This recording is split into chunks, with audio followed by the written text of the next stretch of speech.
Hi, I'm Brian Propp. You're Jennifer? Jennifer. Yeah, how are you doing today? Good, how you doing? Yeah, doing well. What brings you in here?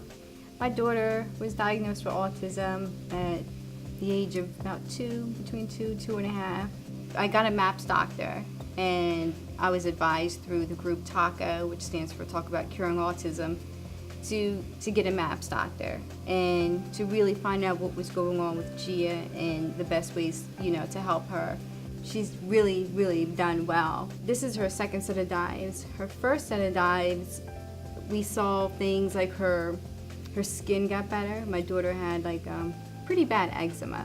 And by the third dive, her skin was completely clear. That's amazing. Gia's nonverbal, so she has no language.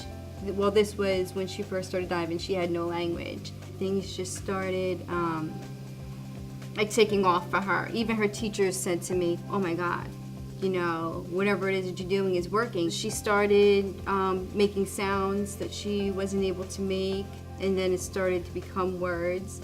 And that was with the first set of dives. Second set of dives, Gia's got new words every day. Gia's teacher texted me this morning saying, Gia said Monday today in circle time, and that's a big thing. It's a very, very big thing for Gia, to be using words all the time. And you can ask Gia pretty much today, Gia, say baby, say ball, and she will repeat it very clear right back to you. So verbally, Gia's come a very long way. We did, it's called an ATAC. It's an Autism Treatment Evaluation Checklist that you do before you start any kind of treatment, supplement, anything that you do. And before we did it, Gia failed on, does she know 10 words or more? And that was in the beginning. Now she's past that. Gia would toe walk too. I mean, I don't know if you've noticed, she will run around here on her tippy toes. I've noticed it, yes. Yeah. So her doctor said that her tendon, the Achilles tendon I think it is, could get really tight. And she may need surgery, and they would have to cut it and stretch it because it would get tight. And that her heel bone wasn't going to grow if that heel wasn't hitting the ground at some point. So we were at a point where we're going down the road of surgery. But since doing HBOT, Gia is bringing her feet down. She's always laughing and smiling, and her demeanor is really, really good. Her attention, her focus, there wasn't a whole lot, there between me and Gia sometimes. And I felt more like I was just taking care of her, just kind of being her caregiver than being her mom. And then things just started getting Gia would come over to me and look at me, look me right in the face, and she'd grab my hands and take me places and sit me down. She'd go and get a toy or a book and come sit in my lap with it. These were things that Gia never did. So now she started wanting me in her world, which was it was amazing. It's exciting for you. It is.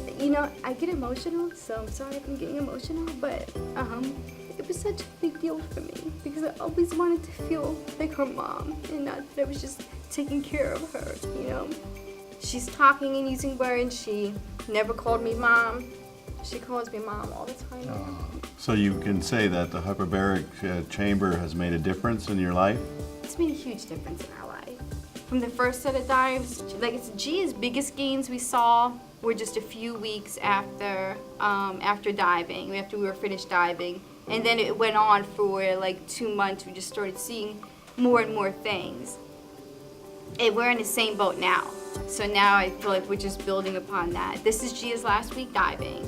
So I'm really excited to see what's gonna happen in the next few weeks for Gia. Yeah. But I just know that it's gonna be really, really great things for her. And she loves it. She loves coming here. She's excited. She comes in, she gets right up on the bed and to go in the chamber, and I'm happy that she enjoys it. So I've even talked to her MAPS doctor about it, and he said that the reason that Gia is doing these things and she's going into cabinets and things that she didn't do before is, his scenario was Gia's brain is a 2-lane highway and it's jam-packed with traffic. He's like, so it's hard for those cars to get down the road. He's like, but what oxygen therapy is doing is it's opening up other roadways. So it's clearing the congestion in Gia's brain, and that's why she's able to easily use words now and understand things, is because it's opening up new neural pathways for her. Even imitating, imitation is how we learn. I learn by seeing you do something and then I do it. Gia couldn't imitate. They said that she had a motor planning problem. And without her imitating, it was going to be very hard for her to learn. She imitates everything that you do. She comes up to me, now she will do something and wants me to imitate her. That's huge. It's going a long, long way in school. Gia's program, she was struggling to get through her school program. And now it would take a few weeks to get through a program. Gia's getting through her programs in a day. This place is wonderful. Everybody here is so great, and it's so comfortable. The staff, even the other patients treat you. And I think everybody here is kind of like a family, and familiar faces, and a lot of people are so kind to Gia, and take time to talk to her, say hi to her, and they seem to watch her. I've seen you watch her a few times running around, and it's nice. It really feels good. I'm telling you, honestly, from the bottom of my heart, this was changed our lives. If you're a parent with a child with autism, I definitely think this is something to look into.